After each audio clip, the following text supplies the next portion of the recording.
gara, orain dela gutxi, maiatzak 31an, tabako gabeko munduko eguna izan zelako, bai? Eta, zergatik guk minbiziaren aurkako elkartekoak gara, baina tabako gabeko munduko egunean minbizia itxaz agertzen, ezta? Orduan, zertarako eta zergatik gaude hemen.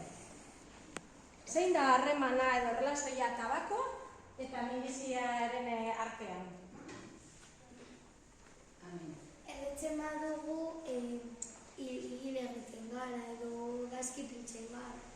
Tabakoa oso kaltegarria delako, ezta? Eta minbiziarekin oso harreman estua daukalako. Esaten da, minbizi guztiak hartzen baldin baditugu orokorrean, haietatik 100 gutxi gora bera, data, zenbakiak, tabakoagatik sortzen direla.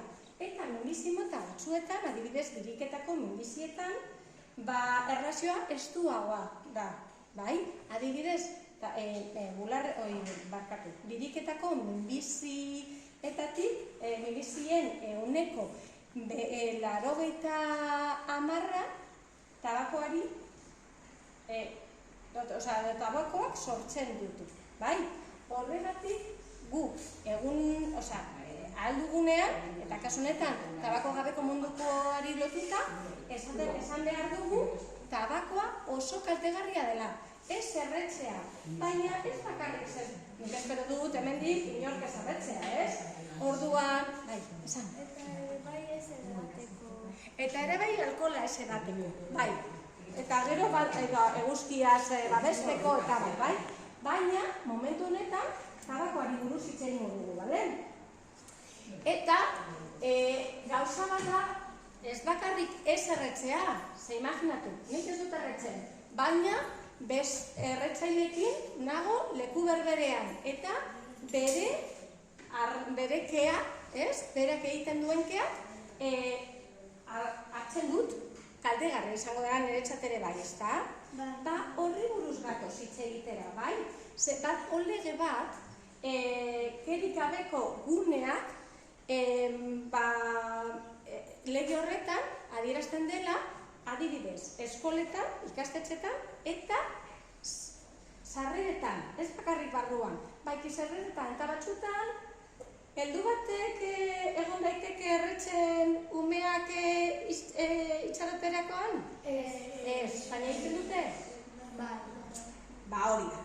Guk esan behar diegu, gogorarezi behar diegu, hori ezin dela egin badagoela gorke bat. Ze batzutan, ez gara konturatzen, ez dakigu eta horregatik egiten dugu, bale? Beste leku bat da, parkeak, bale?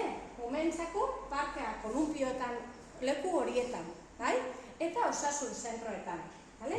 Eta ez bakarrik barruan, baizik eta ondoan. Zergatik?